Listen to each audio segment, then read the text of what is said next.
কি হলো, দিন শেষে দেখা গেল যে না, তাদেরই ক্ষমতার পার্টনার অন্য একটা দলের একজন নেতা, যিনি ওই আসনে একসময় এমপি ছিলেন, তিনি তার জায়গা পরিষ্কার করার জন্য নিজের গুলি দিয়ে নিজেই খুন করেছেন। তিনি কিন্তু এখন জেলে আছেন। আমাদের উপরে যতগুলো অভিযোগ দেওয়া হয়েছে, আমি একদম এক বাক্যে বলছি, সবগুলা মিথ্যা এবং রাজনৈতিক প্রতিহিংসার জায়গা থেকে দেওয়া হয়েছে। তাহলে কি আপনারা বাঙালি সংস্কৃতি রক্ষার জন্য কাজ করবেন? না, আপনি তো নারী স্বাধীনতার কথা বলছেন। আপনি কি শুধু নারীর স্বাধীনতা চান, পুরুষের স্বাধীনতা চান না? সকলের স্বাধীনতা।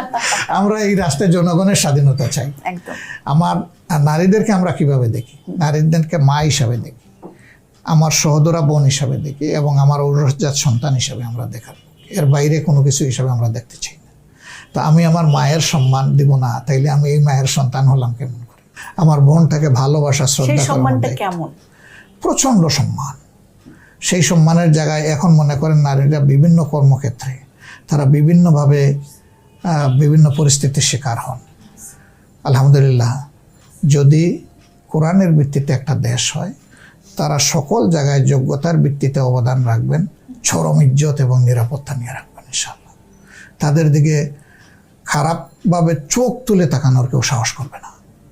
সেই রাষ্ট্রটা আমরা উপহার দিতে চাচ্ছি। আমরা এবার একটু নির্বাচনের জায়গাটাতে আসি। তো যে অন্তর্বর্তীকালীন সরকার আমাদের রয়েছে, বিএনপি নানা সময় নির্বাচন যাতে দ্রুত দেওয়া হয় সেটার জন্য তারা নানা সময় কথা বলেছে। আপনারা বলেছেন যে সংস্কারের জন্য আপনারা যথেষ্ট সময় দিতে চান। সেই যথেষ্ট সময়টা আসলে আমরা যথেষ্ট শব্দ ব্যবহার করিনি। আমরা বলেছি মানে কি বলে, ন্যায্য সময়টা দিতে। সেই ন্যায্য সময়টা, সেই ন্যায্য সময়টা খুব লম্বা হবে না, এটা বছরের পর বছর হবে না, এটা আমরা বলেছি। এবং তাদেরকে আমরা সরাসরি বলেছি যে সংস্কারের, মৌলিক সংস্কার, সব সংস্কার তারা করতেও পারবেন না চাইলে, এটা হিউজ টাইম লাগবে।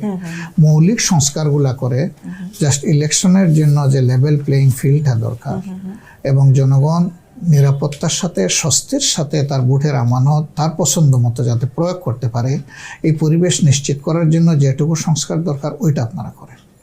আর কিছু কালো আইন আছে, সেই আইনগুলা সরাই দেন। এখন বলবেন যে এরা সরাবে কেন, নির্বাচিত সরকার আসলেই তো সরে পারে না। ওই সময় ভুলে যায়, যে তখন চিন্তা করে এতদিন আমার উপরে এই চাবক পড়েছে, এই চাবকটা হাতে নিয়ে দেখি, এটা দিয়ে পিটাইতে কেমন মজা লাগে একটু দেখি। এটা করতে চাচ্ছি না বলেই তো আমরা চাচ্ছি যে এখন সংস্কার হোক। এই জায়গাটা এই কারণেই আমাদের তাড়াহুড়া নাই। তবে তাড়াহুড়া নাই বলে এটাও না যে বছরের পর বছর জনগণের প্রত্যাশার এই নির্বাচন বিলম্বিত হবে। 3টা নির্বাচনে জনগণ ভোট দিতে পারলো না, আবার আরেকটা নির্বাচন যদি দীর্ঘায়িত হয়ে যায়, এটা জনগণের উপরে সুবিচার হবে না। আমরা এই জায়গাটায়ও আশা করব যে তারা সম্মানের সাথে আগাবেন। বাংলাদেশ যদি জামাতে ইসলামের